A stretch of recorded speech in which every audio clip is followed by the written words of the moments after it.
Hi friends, అందరికీ నమస్కారం అండి. తెలంగాణ రాష్ట్ర వ్యాప్తంగా ఉన్నటువంటి ఆసరా చేయుత పెన్షన్ లబ్ధాలకు సంబంధించి ప్రభుత్వం నుంచి ఇప్పుడిప్పుడే ఇంపార్టెంట్ ఫ్లాష్ అప్డేట్ అయితే రావడం జరిగిందనమాట. చాలామంది ఎదురు చూసినట్లుగానే తెలంగాణ రాష్ట్ర వ్యాప్తంగా పింఛన్లకు సంబంధించినటువంటి పెంపు అనేది ఎప్పటి ఉండబోతుంది. అదేవిధంగా రాష్ట్ర వ్యాప్తంగా కొత్త పెన్షన్లకు సంబంధించి ఈ నెలకు సంబంధించి పెన్షన్లు అప్డేట్ అయితే రావడం జరిగిందనమాట. సో ఆ వివరాలు ఏంటనేది కూడా వీడియోలో తెలుసుకుందామండి. వీడియో చివరి చూడండి, అర్థమవుతుంది. మొదటిసారి ఛానల్ చూస్తే తప్పకుండా సబ్స్క్రైబ్ చేసుకొని చూస్తున్నారు కానీ లైక్ చేయడం మర్చిపోతున్నారు అనమాట. సో వెంటనే లైక్ చేయండి. వివరాలకి అయితే వెళ్ళిపోదామండి లేట్ చేయకుండా. మరో అప్డేట్ అయితే ఇవ్వడం జరిగిందండి.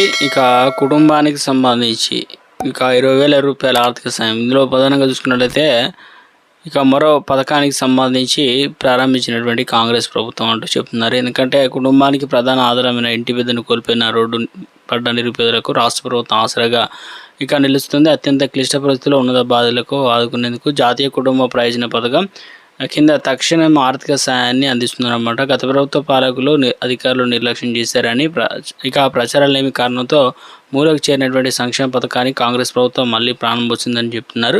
నిలిచిపోయిన పథకానికి మోక్షం అన్నమాట. ఇంటి పెద్ద మృతి చెందితే ఆ కుటుంబానికి ఆర్థికంగా కోలుకోలేని దెబ్బతింటుంది. కాబట్టి కేంద్ర రాష్ట్ర ప్రభుత్వాలు సంయుక్త భాగస్వామ్యంతో అమలయ్యేటువంటి పథకం గత ప్రభుత్వ కాలంలో నీరుగారిపోయిందని చెప్పేసి ఎన్నో కుటుంబాలు దరఖాస్తు చేసుకున్న సాయం అందక ఇబ్బందులు పడ్డాయి.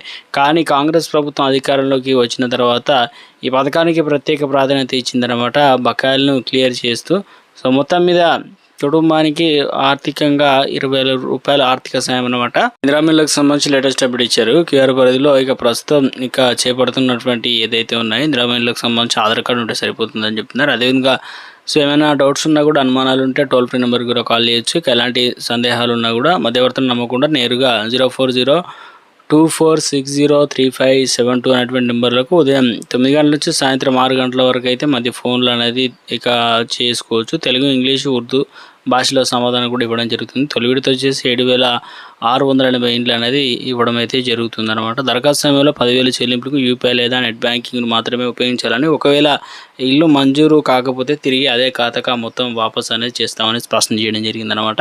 నాదొక స్మాల్ రిక్వెస్ట్ అండి, ముందుగా వీడియోస్తున్న ప్రతి ఒక్కరు కూడా లైక్ చేయండి. కొత్తగా ఛానల్ వస్తే తప్పకుండా సబ్స్క్రైబ్ చేసుకోండి. చూస్తున్నారు కానీ లైక్ చేయడం మర్చిపోతున్నారు. సో వెంటనే లైక్ చేయండి. సో తెలంగాణ రాష్ట్ర వ్యాప్తంగా పింఛన్లకు సంబంధించి చూసిన వారందరికీ బిగ్ అప్డేట్ అయితే రావడం జరిగిందనమాట. సో రాష్ట్రంలో ఇప్పటికే పింఛన్లకు సంబంధించి సమయం కావడం జరిగిందనమాట. జూలై నెల అయితే వచ్చేసింది. జూన్ నెల చివరి వారం నుంచి మొదలు పెట్టుకున్నట్లయితే మనకు ముఖ్యంగా జూలై ఫస్ట్ వీక్ అయితే గతంలో ఇవ్వడం జరిగింది కదా. సేమ్ యాసేజ్ ఇప్పుడు జూలై నెల వచ్చింది కాబట్టి సో రాష్ట్ర వ్యాప్తంగా పింఛన్లకు సంబంధించిన పంపిణీ జరుగుతుందా లేదా అని చెప్పేసి చాలామంది అయితే అడుగుతున్నారు.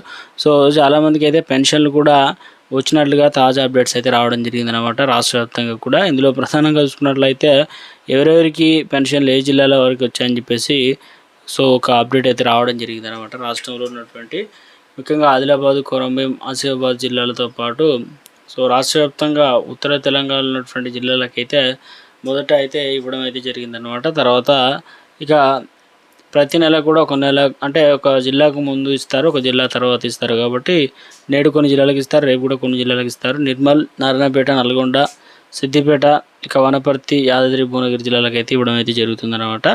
సో అదేవిధంగా కొత్త పెన్షన్లకు కూడా ఒక లేటెస్ట్ అప్డేట్ అయితే రావడం జరిగిందన్నమాట. కొత్త పెన్షన్లకు సంబంధించి సో ప్రభుత్వం సో ఎప్పటి నుంచి ఇవ్వబోతున్నారు ఏంటని చెప్పేసి చాలామంది అయితే అడుగుతున్నారు. ఇందులో ప్రధానంగా చూసుకున్నట్లయితే తెలంగాణ రాష్ట్ర వ్యాప్తంగా పింఛన్లకు సంబంధించినటువంటి పంపిణీ ఏదైతే ఉందో ఇందులో ఇప్పటికే రాష్ట్ర వ్యాప్తంగా కూడా పింఛన్లకు సంబంధించినటువంటి కొత్త పెన్షన్లు అనేది త్వరలోనే అందించబోతున్నామంటూ అప్డేట్ అయితే రావడం జరిగింది అనమాట. తాజాగా వచ్చే నెల 5 తారీఖు వరకు ఏదైతే కొత్త పెన్షన్లకు సంబంధించి ఎవరు అర్హులు ఏంటనేది కూడా ప్రభుత్వం క్లియర్గా ఒక వెరిఫికేషన్ సంబంధించి సమగ్ర నివేదిక అయితే అందజేయాలని చెప్పేసి అధికారులకు సూచనలు అయితే జారీ చేశారు. తర్వాత ఆగస్టు 15వ తారీఖు నుంచి అయితే కొత్త పెన్షన్లు అయితే మంజూరు చేయడానికి ప్రభుత్వం సిద్ధంగా ఉందన్నమాట. చాలామంది అయితే పెన్షన్లు అయితే తీసుకున్నారు 2 నెలలకు సంబంధించి. సో ఇప్పటి వరకు ఎవరెవరికి పెన్షన్లు అని ఇచ్చారు, సో ఎవరికి ఇంకా పెన్షన్లు రాలేదని చెప్పి చాలామంది అయితే అడుగుతున్నారు. కాబట్టి సో పెన్షన్ల పంపిణీ అనేది జరుగుతుందన్నమాట. రేపు కూడా కొన్ని జిల్లాలకు అయితే ఇవ్వడం జరుగుతుంది. సో ఒకసారి వెళ్ళి తెలుసుకోండి. అదేవిధంగా మీరు ప్రతి నెల ఎట్లా తీసుకుంటారు, పోస్ట్ ఆఫీస్లో తీసుకున్న బ్యాంక్ అకౌంట్లో కూడా సో ప్రభుత్వం నుంచి తాజా అప్డేట్స్ అయితే రావడం జరిగిందనమాట. మీ ఏరియాలో ఇస్తున్నారు లేదా లొకేషన్ అంటే ఫోన్ చేసి అయినా తెలుసుకునే ప్రయత్నం అయితే చేయండి. దగ్గరలో ఉన్నట్టు ఆఫీస్కి అయితే వెళ్ళండి. ఇది ప్రస్తుతం కొన్ని ముఖ్యమైనటువంటి తాజా అప్డేట్స్ అనమాట.